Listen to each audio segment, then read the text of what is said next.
What if I told you the shiniest, most flavorful chicken you've ever tasted relies on a lazy bubble, a 2,000-year-old condiment, and what I lovingly call hot tub time for a bird? Let's illustrate how it's done. Step 1, the dry principle. First, meet your chicken. You must become its personal towel attendant. Pat it dry with the dedication of someone polishing a vintage car. Step 2, brewing liquid history. Now, for the transformative bath, the master sauce. This is where history simmers. That bottle of soy sauce? Its ancient ancestor was a fermented soybean paste from the Zhou dynasty. Brilliant cooks found the salty, umami-rich liquid that pooled on top was perfect for preserving and flavoring food. They'd reuse it for years.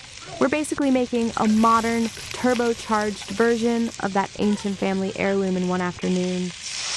In goes light soy for salt, dark soy for that legendary mahogany color. It's like the chicken's little black dress. Water, a chunk of rock sugar that looks like edible amber, more Shioxing wine, and the aroma team, ginger, green onion, star anise, and cinnamon. Bring it to a simmer and let the flavors have a get-to-know-you party for 10 minutes.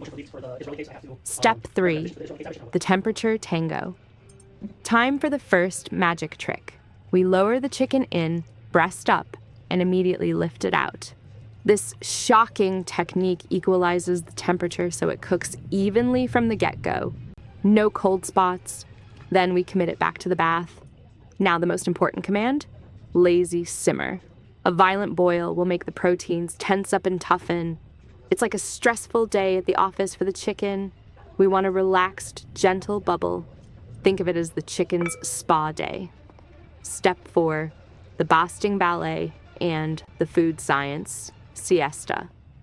For 15 minutes, we become a human water feature, ladling that fragrant sauce over the exposed breast. This constant bathing builds color and flavor layer by layer, then a careful flip, and another 15 minutes of basting. Now the second act of genius. We turn off the heat, cover the pot, and walk away. For 40 minutes, the chicken just steeps.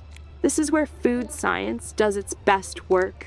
The residual heat gently breaks down collagen into silky gelatin without squeezing out a single drop of juice. It's the opposite of overcooking. It's under-stressing. So, what does this triumph taste like?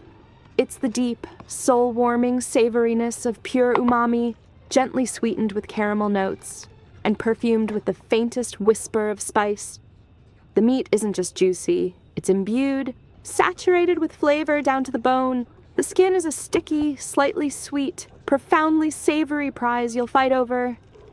Chop it through the bone for authentic texture, garnish with confetti of green onion and cilantro, and serve with fluffy rice to catch every drop of that incredible sauce. You haven't just cooked dinner. You've bottled history, harnessed science, and created a new family heirloom. Now go start your own master sauce legacy. Save that sauce and let the flavor history continue.